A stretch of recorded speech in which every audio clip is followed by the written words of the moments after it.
KPK telah menetapkan Bupati Pati Sudewo sebagai tersangka kasus jalur kereta api pada Direktorat Jenderal Perkeretaapian, DJK. KPK menyebut dalam kasus ini, kapasitas Sudewo sebagai mantan anggota Komisi V DPR RI. Saudara SDW dalam kerangka perkara DJK di Kementerian Perhubungan bahwa Pak SDW ini bukan dalam konteks sebagai Bupati Patia, tapi dalam konteks sebagai anggota DPR RI Komisi V yang bermitra dengan Kementerian Perhubungan, kata jubir KPK Budi Prasetyo di Gedung KPK, Kuningan, Jakarta Selatan, Kamis, 22 Januari 2026.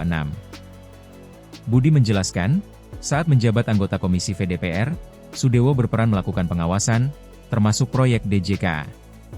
Pada saat itulah diduga ada aliran dana ke Sudewo. Namun kemudian justru malah ada dugaan aliran uang dari proyek-proyek pembangunan di DJKA di sejumlah titik kepada saudara SDW, ucap dia. Dan ini juga sudah terkonfirmasi dari sejumlah saksi yang kami panggil. Kami minta keterangan termasuk juga fakta-fakta dalam persidangan pada terdakwa-terdakwa lainnya. Maka kemudian KPK menetapkan saudara SDW ini juga menjadi tersangka dalam perkara DJK, tambahnya.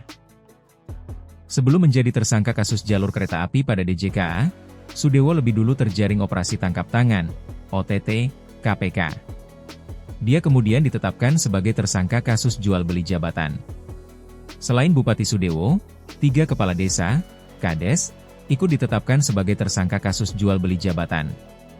3 Kades itu yakni Kades Karangrowo Kecamatan Jakenan Abdul Suyono, Kades Arumanis, Kecamatan Jaken Sumarjiono dan Kades Sukorukun, Kecamatan Jaken Karjan. Kasus jual beli jabatan menjadi pintu masuk hingga akhirnya terungkap fakta terbaru mengenai kasus dugaan suap proyek jalur kereta api pada Direktorat Jenderal Perkeretaapian, DJK. Bupati Pati Sudewo kembali dijerat sebagai tersangka dalam perkara tersebut. Benar bahwa, ini adalah pintu masuk dan sekaligus untuk perkara DJK itu hari ini kita juga sudah dinaikkan ke penyidikan.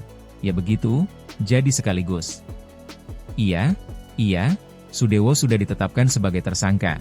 Terang PLT Deputi Penindakan dan Eksekusi KPK, Asep Guntur Rahayu saat jumpa pers di Gedung KPK, Jakarta Selatan, Selasa 20 Januari. Dalam kasus ini pun, Sudewo sudah 2 kali diperiksa. Pertama, Sudewo diperiksa pada Rabu, 27 Agustus 2025. Kemudian KPK kembali memeriksa Sudewo pada Senin, 22 September 2025.